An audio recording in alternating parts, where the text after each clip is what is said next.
се воведува лимит при трошењето на буџетските пари. Ова е предвидено со новата фискална стратегија на Министерството за финансии, која треба прецизно да го контролира трошењето и да го намали јавниот долг.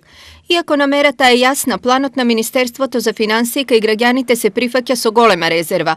Дека ќе се стави крај на непродуктивните трошења, веруваат малкумина. Нема контрола никаква. Ано пари, прави.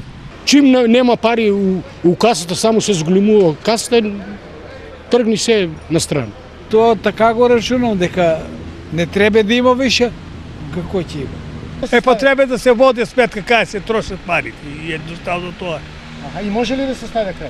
Не знам дали може да се стави. Тие знаат тамо што се. Причини за трошаджиската репутација на политичарите и функционерите има многу, а најсвежа е набавката на фотели со кожа од крави која чинеше по неколку илјади евра една, купувањето брендирана гардероба со државни пари, енормното трошење на пари за луксузни хотели и јадења овде и низ светот, прескапи авионски билети и многу други примери.